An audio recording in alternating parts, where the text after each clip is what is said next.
Mercedes Benz दुनिया की सबसे पुरानी और लग्जूरियस कार कंपनीज में से एक है, जिसकी मालियत लगभग $80 बिलियन है।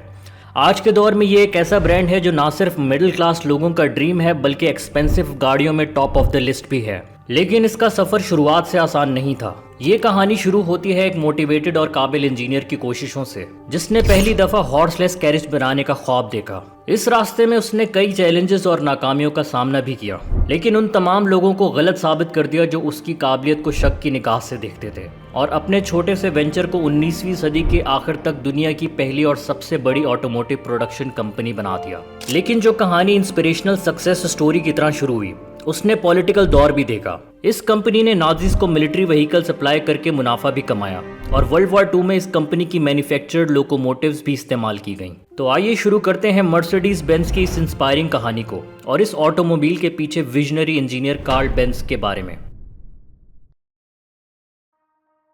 कार्ल बेंज नवंबर 1844 को जर्मनी के शहर मोलबर्ग की एक लो क्लास फैमिली में पैदा हुए। उनके फादर ट्रेन ड्राइवर थे और मुश्किल से अपने घर को चलाते थे, और जब कार्ल सिर्फ 2 साल के थे उनके फादर की डेथ हो गई, जिसकी वजह से उनके घर की फाइनेंशियल सिचुएशन मजीद खराब हो गई। गुर्बत में बचपन गुजारने के बावजूद कार्ल की मदर ने उन्हें अच्छी तालीम देने का इरादा किया, और उनकी एफर्ट्स की बदौलत कार्ल ने स्कूल जाना शुरू किया और केमिस्ट्री और मैकेनिक्स में अपना टैलेंट भी दिखाया। अपने फादर के नक्शे कदम पर चलते हुए 15 साल की उम्र में उन्होंने यूनिवर्सिटी ऑफ कार्लसरो में मैकेनिकल इंजीनियरिंग का एंट्रेंस एग्जाम पास किया, जहां उनकी मुलाकात फर्डिनेंड रेटेनबाकर से हुई, जो आगे जाकर उनकी जिंदगी में एक अहम रोल प्ले करने वाले थे। रेटेनबाकर ने जर्मनी में मैकेनिकल इंजीनियरिंग को एक रिस्पेक्टेबल टेक्निकल साइंस करार देने में एक अहम रोल प्ले किया था। उनका मानना था कि स्टीम इंजन की टेक्नोलॉजी जो उस दौर में यूज हो रही थी लोकोमोटिव्स और बोट्स में, वो वक्त के साथ साथ पुरानी होती जा रही थी। उनकी मेंटोरशिप में कार्ल के अंदर हॉर्सलेस कैरेजेस के लिए जुनून बढ़ने लगा। कार्ल, जो खुद एक बाइसाइकिल के शौकीन थे, उन्होंने अपनी बाइक पर एक्सपेरिमेंट्स करना शुरू किए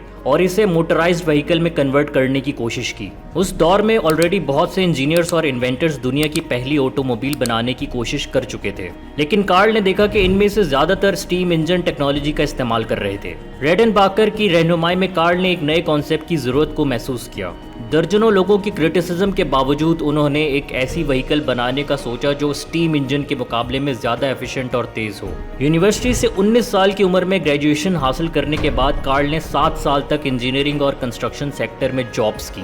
हालांकि उन्हें इन रोल्स में जगह बनाने में मुश्किल हुई, लेकिन उन्होंने जो कुछ भी सीखा अपने खुद के वेंचर को शुरू करने में इस्तेमाल किया। 1871 में 27 साल की उम्र में एक मैकेनिक ऑगस्ट राइटर के साथ मिलकर मानहाइम में स्टील फाउंड्री और मैकेनिकल वर्कशॉप शुरू की। इस दौरान अपनी मोटराइज्ड कैरेज बनाने का ख्वाब पूरा करने पर भी कार्ल काम करते रहे। ऑगस्ट राइटर कार्ल के लिए एक अनरिलायबल पार्टनर साबित हुआ, और लोकल अथॉरिटीज ने उनकी वर्कशॉप में मौजूद टूल्स पर भी कब्जा जमा लिया, जिसकी वजह से उन्हें भारी मुश्किलात का सामना भी करना पड़ा। खुशकिस्मती से इस दौरान उनकी मुलाकात बर्था रिंगर से हुई, जो आगे जाकर कार्ल की वाइफ भी बनी। बर्था एक अमीर फैमिली से बिलोंग करती थी और उनकी स्ट्रॉन्ग वैल्यूज थी। वो कार्ल की मेहनत को उनके पार्टनर ऑगस्ट की अनरिलायबिलिटी से बर्बाद होता नहीं देख सकी, और उन्होंने राइटर का हिस्सा खरीद लिया, जिसकी वजह से वर्कशॉप का सारा कंट्रोल कार्ल के हाथ में आ चुका था। इसी दौरान कार्ल ने साइड एक्सपेरिमेंट्स करके अपने ख्वाब को हकीकत बनाने की तरफ कदम बढ़ाना शुरू किए। खास तौर से 1879 में 2 stroke gasoline powered engine invent किया।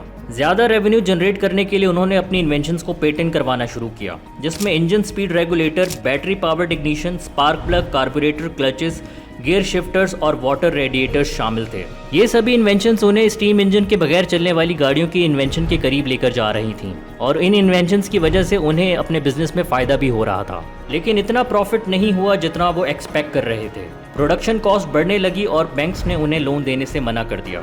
इन हालात की वजह से कार्ल को दूसरे इन्वेस्टर्स की तरफ जाना पड़ा, और आखिरकार 1882 में कार्ल की कंपनी जॉइंट स्टॉक कंपनी में तब्दील हो गई, जिसमें कार्ल सिर्फ 5% के हिस्सेदार थे। इस कंपनी में कार्ल का डिसीजन मेकिंग में बहुत कम रोल था। उनके आइडियाज़ को प्रोडक्ट डेवलपमेंट में इंपॉर्टेंस नहीं दी गई, जिसकी वजह से वो खुद को कंपनी से अलग महसूस करने लगे। इस सूरत हाल से नाराज और उदास होते हुए कार्ल ने अगले साल कॉरपोरेशन छोड़ने का फैसला किया।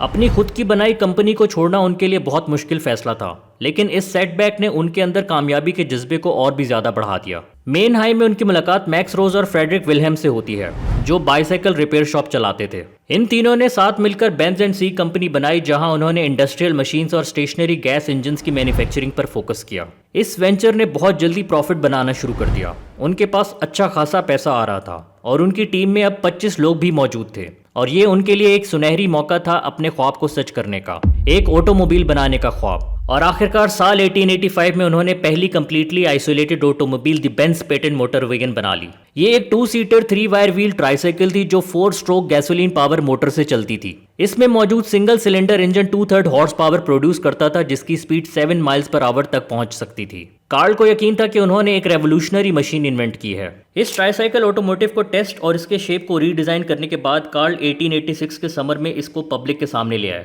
लोगों ने इस व्हीकल को देखने के बाद मिक्स रिस्पॉन्स दिया। कुछ लोगों ने इस क्रिएशन को बहुत एडमायर किया, जबकि कुछ लोगों ने इसकी सेफ्टी को लेकर इतना कंसर्न शो किया कि वो कार्ल को ओपन स्ट्रीट पर इसे चलाते देखना भी नहीं चाहते थे, क्योंकि उन्हें लगता था कि ये व्हीकल एक्सप्लोड हो सकती है। कार्ल के बिजनेस पार्टनर्स भी उनसे नाखुश थे। इस ऑटोमोबाइल ऑब्सेशन ने उन्हें बिजनेस रिस्पॉन्सिबिलिटी से दूर रखा और उनके पार्टनर्स उनके इस डिजाइन को इम्प्रैक्टिकल समझते थे। उनके पार्टनर्स का मानना था कोई ऐसी मशीन क्यों खरीदेगा जो हॉर्स कैरेजेस से आधी स्पीड पर चलती है, आसानी से खराब हो सकती है और जिसमें बार बार फ्यूल डालना पड़ता है। इन सभी डाउट्स के बावजूद कार्ल बेंज अपनी इन्वेंशन को लेकर बहुत ऑप्टिमिस्टिक थे कि फ्यूचर में उनकी व्हीकल को इन हॉर्स कैरेजेस से रिप्लेस कर दिया जाएगा और पूरी दुनिया में गैसोलीन पावर्ड व्हीकल्स चलेंगी। उनकी वाइफ ने इन सभी रिस्पॉन्सेज के बावजूद उन्हें सपोर्ट किया और बहुत दफ़ा डिज़ाइन में चेंजेस करने में वैल्यूएबल सजेशंस भी थी। इन चेंजेस के बावजूद पब्लिक उनके विजन से कन्विंस्ड नहीं थी। चंद लोगों ने उनकी बनाई व्हीकल ज़रूर खरीदी, लेकिन वो भी इसे शॉर्टर डिस्टेंस के लिए इस्तेमाल करते थे और अक्सर अपने साथ इन ट्रिप्स पर मैकेनिक को साथ लेकर जाया करते थे, क्योंकि उन्हें लगता था कि ये व्हीकल कहीं पर भी ख़राब हो सकती है। इसके अलावा ये व्हीकल एक्सपेंसिव भी थी और एलीट भी इस व्हीकल को यूज़ करने से घबराते थे, क्योंकि ये एक पब्लिक परसेप्शन था कि गैसोलीन पावर्ड इंजन कभी भी ब्लास्ट हो सकता है। लेकिन एक चीज़ वाज़ेह थी कि कार्ल कन्विंस थे कि दुनिया को एक ना एक दिन इस ऑटोमोबाइल को अडेप्ट करना पड़ेगा। 1888 की एक सुबह कुछ ऐसा होता है जो ऑटोमोटिव के फ्यूचर को रीशेप कर देता है, और ये वो दिन था जिसकी वजह से आज भी हम सब ऑटोमोबाइल में ट्रैवल करने से नहीं घबराते। कार्ल की वाइफ बर्था बेंज एक ऐसी ट्रिप करती हैं जो ऑटोमोटिव हिस्ट्री में एक सिग्निफिकेंट ट्रिप बन गया। वो अपने 2 बेटों के साथ अपनी माँ के घर ट्रिप पर निकल जाती हैं, जो उनके घर से 66 मील दूर था। उन्होंने अपने हस्बैंड कार्ल या पुलिस तक को इन्फॉर्म नहीं किया था, ये सोचकर कि उन्हें कोई अलाउ नहीं करेगा। बर्था डिटरमाइंड थी इस बात को साबित करने के लिए कि कार्ल की इन्वेंशन कितनी इंपॉर्टेंट है। ये ट्रिप मुश्किलात से भरी हुई थी और बर्था ने इस दौरान काफी चैलेंजेस को फेस किया। ऐसी सड़कों पे व्हीकल को चलाया जो कि घोड़ों के चलने के लिए बनाई गई थी, जिसपे स्टोन और मड जैसे ऑब्स्टिकल्स भी मौजूद थे। फार्मेसी पे उतर के उन्होंने कई दफ़ा फ्यूल लिया और उन्होंने कई दफ़ा मैकेनिकल रिपेयर्स भी खुद अपने हाथों से की। 66 मील के इस सफ़र में बर्था और उनके बेटों को 12 घंटे लगे, लेकिन आखिरकार वो अपनी डेस्टिनी फॉर्सहाइम पहुंच गईं। उन्होंने ना सिर्फ क्रिटिक्स को इस ऑटोमोबाइल का पोटेंशियल दिखाया, बल्कि पब्लिक अटेंशन को भी ड्रॉ किया। इस व्हीकल के बारे में सभी लोग बात करने लगे और कार्ल के बिजनेस को एक जरूरी पब्लिसिटी मिल गई। दूसरी तरफ बेंज एंड सी कॉर्पोरेशन का बिजनेस भी बढ़ रहा था। 1890 तक ये कंपनी जर्मनी की दूसरी बड़ी गैसोलीन पावर्ड इंजन मैन्युफैक्चरर बन चुकी थी, मगर अभी भी ये कंपनी ऑटोमोबाइल सेल नहीं कर रही थी। लेकिन इस कंपनी में 2 नए पार्टनर्स जूलियस गांस और फ्रेडरिक फिशर के आ जाने से चेंजेस आना शुरू हुई। ये दोनों पार्टनर्स कार्ल के ऑटोमोबाइल के आइडिया में काफी इंटरेस्टेड थे और इन्होंने मार्केटिंग एस्पेक्ट्स को री एग्जामिन करके कार्ल के एम्बिशन को पूरा करने में कोई कसर ना छोड़ी। अपने पार्टनर्स की रिकमेंडेशन पे कार्ल ने 1893 में द बेंज विक्टोरिया को लॉन्च किया, जो कंपैरेटिवली इंप्रूव्ड व्हीकल थी। इसमें 3 हॉर्स पावर इंजन लगा था और इसकी speed limit 11 miles per hour थी। इस व्हीकल की लॉन्च सक्सेसफुल थी और पिछली व्हीकल से ज्यादा यूनिट सेल हुए। इस मोटिवेशन के साथ कार्ल ने द बेंज वेलो को लॉन्च किया, जो कंपैरेटिवली अफोर्डेबल थी, और इस व्हीकल के 1200 प्रोडक्शन यूनिट तैयार किए गए, जिसने इस व्हीकल को दुनिया की पहली लार्ज स्केल प्रोडक्शन कार बना दिया। बेंज एंड सी 1890 से 1900 के दरमियान सबसे बड़ी ऑटोमोबाइल प्रोडक्शन कंपनी बन गई। लेकिन अभी इस कंपनी ने कामयाबी हासिल करना शुरू ही की थी कि उन्हें अपने rival Daimler motor and गूजल shaft का सामना करना पड़ा, जिसने बेंज एंड सी कंपनी को टफ टाइम देना शुरू कर दिया। इस कंपनी को 2 एक्सेप्शनल इंजीनियर्स गॉटलेब डाइमलर और विल्हेम मेबेक चला रहे थे। इन दोनों में से डाइमलर पर्टिकुलरली एक शार्प माइंडेड और कॉम्पिटिटिव बिजनेसमैन था। ये वो क्वालिटीज थी जिनमें कार्ल बेंज लैक करता था। 1892 में डीएमजी ने उनकी पहली कमर्शियली अवेलेबल व्हीकल बनाई और सिर्फ 2 साल में 2 सिलेंडर व्हीकल, जबकि 1897 में उन्होंने डाइमलर फोनेक्स लॉन्च की, वो पहली गाड़ी जिसका इंजन फ्रंट पे मौजूद था। डीएमजी की गाड़ियां कंपैरेटिवली सस्ती, कंफर्टेबल और अपीलिंग थी। 1900 में डाइमलर की डेथ हो गई और मेबैक ने चार्ज संभाला। उनकी लीडरशिप में डीएमजी ने सिर्फ 1 साल में मर्सिडीज 35 हॉर्स पावर को लॉन्च किया। ये एक रेवोल्यूशनरी व्हीकल थी और इस व्हीकल का डिजाइन मॉडर्न व्हीकल से मिलता जुलता था। इस व्हीकल को एक अमीर बिजनेसमैन एमिल येलिनेक की रिक्वेस्ट पर बनाया गया था, जिन्हें रेसिंग का शौक था, और इस व्हीकल को उनकी बेटी मर्सिडीज का नाम दिया गया था। 35 हॉर्स पावर की ये व्हीकल एक रिमार्केबल अचीवमेंट थी। इस व्हीकल ने लातादाद स्ट्रीट रेसेस जीती। इसकी स्पीड 56 माइल्स पर आवर तक चली जाती थी, जो कि राइवल व्हीकल के मुकाबले में काफी ज्यादा तेज थी। इस सक्सेस ने डीएमजी को सोचने पर मजबूर कर दिया और अपनी कंपनी को रीब्रांड करके मर्सिडीज रख दिया और रेसिंग और पब्लिक दोनों के लिए मैन्युफैक्चरिंग शुरू कर दी। दूसरी तरफ कार्ल बेंज के बिजनेस पार्टनर्स भी डाइमलर के अचीवमेंट से मुतासर हो रहे थे। उन्होंने इंसिस्ट किया कि हमें भी फास्टर मॉडल बनाने चाहिए हैं, और वो बेंज के अप्रूवल के बगैर फ्रेंच डिजाइनर्स ले आए। अनफॉर्चुनेटली उनकी कंपनी ऐसी कार बनाने में फेल हो गई और इसकी वजह से कंपनी को भारी नुकसान भी उठाना पड़ा।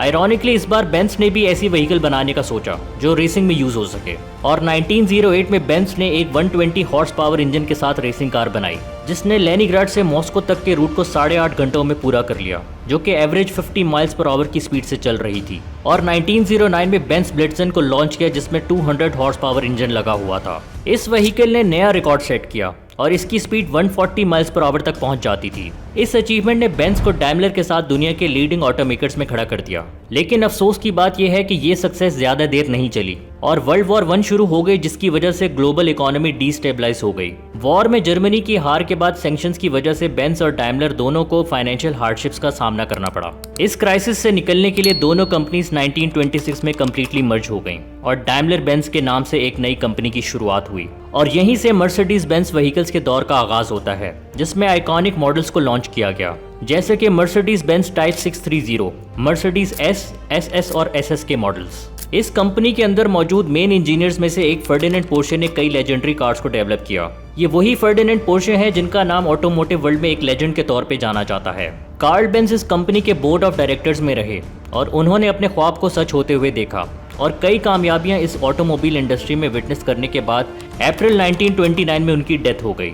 उनकी डेथ के बाद भी कंपनी ने कई बेहतरीन गाड़ियों को इन्वेंट किया, जिनकी परफॉर्मेंस के चर्चे पूरी दुनिया में होने लगे। लेकिन एडोल्फ हिटलर की रिजीम के आ जाने के बाद इस कंपनी ने एक स्याह मोड़ ले लिया और नाजी गवर्नमेंट ने इस कंपनी को अपने वॉर क्राइम्स में इस्तेमाल किया।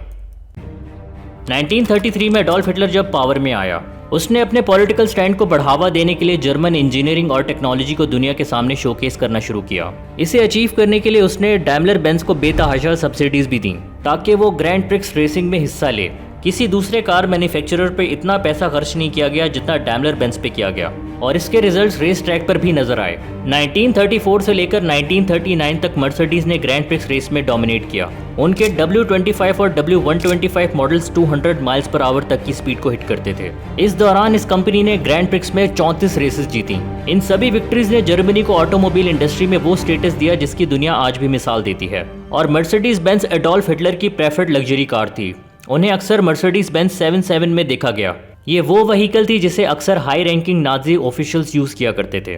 लेकिन 1939 में वर्ल्ड वॉर 2 की वजह से डाइमलर बेंज को एक दफा फिर क्राइसिस का सामना करना पड़ा। नाजी गवर्नमेंट ने इस कंपनी को सिविलियन पैसेंजर कार्स को मैन्युफैक्चर करने से रोक दिया और मिलिट्री व्हीकल्स, सबमरीन्स, टैंक्स और एयरक्राफ्ट इंजन्स बनाने पर लगा दिया। इस डिमांड की वजह से डाइमलर बेंज, जिसे पहले ही शॉर्टेज ऑफ एम्प्लॉय का सामना था, वुमेन वर्कर्स से काम चलाना पड़ा और इस कंपनी ने फोर्स लेबर, वॉर प्रिजनर्स और सिविलियंस से फोर्सफुली काम करवाया, जिसमें बहुत से वर्कर्स को माल न्यूट्रिशन और मिस ट्रीटमेंट और टॉर्चर भी फेस करना पड़ा।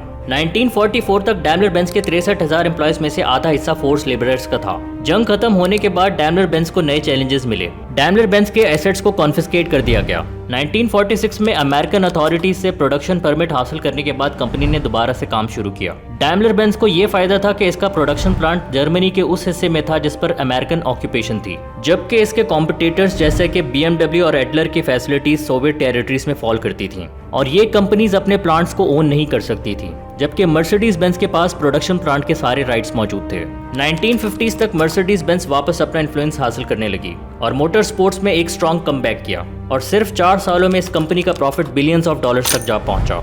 साल गुजरते गए और मर्सिडीज बेंज अपने इमेज को ट्रांसफॉर्म करती गई और ये कंपनी ऑटोमोबाइल इंडस्ट्री में वैल्यूएबल ब्रांड बन गई। ये सभी सक्सेस कार्ल बेंज के बगैर पॉसिबल नहीं थी, जिसने कई चैलेंजेस को फेस किया, लेकिन उसके अंदर के हौसले और यकीन ने ना सिर्फ उसके ख्वाब को पूरा किया बल्कि एक रिमार्केबल लेगेसी बनाई। आज की वीडियो के लिए बस इतना ही। उम्मीद करते हैं कि आपको ये वीडियो पसंद आई होगी। इस वीडियो को लाइक करें और शेयर ज़रूर करें और मज़ीद ऐसी इंफॉर्मेटिव डॉक्यूमेंट्रीज को सुनने के लिए चैनल को ज़रूर सब्सक्राइब करें।